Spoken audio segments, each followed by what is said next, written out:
На пожарот во Националниот парк Јасен се фокусирани расположивите сили и ресурси, се действува од земја и од воздух за да се спречи негово ширење и да не се повтори сликата од минатата година, кога речиси еден месец се гаснеше пожарот Монструм, кој опустоши стотици хектари шума во Националниот парк. Од Центарот за управување со кризи соопштија дека активен е уште еден пожар, исто така на територијата на Македонски Брод, а 2 пожари се под контрола. Состојбата во Јасен е тешка, бидејќи таму веќе неколку дена гори шумски пожар кој беше ставан под контрола, но ноќеска повторно се разгореле пламените јазици.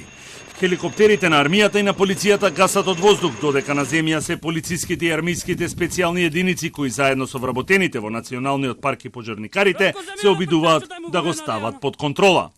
Рано наутро врз него действуваат 2 полициски хеликоптери и 1 армиски хеликоптер, додека од земја во гаснењето учествуваат 15 припадници на специјалните единици на МВР, а на нив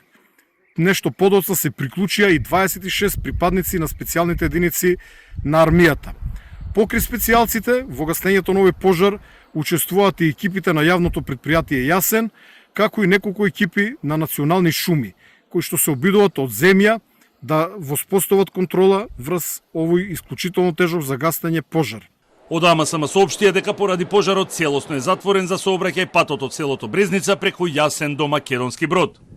Екипи на Дирекцијата за заштита и спасување и пожарникарите гасат пожар кој избувна во атарот на селото Крапа, каде до пред 20 на дена на локација во близина со денови се гасеше друг шумски пожар, а Ангелов очекува до крајот на денот тој да биде изгаснат.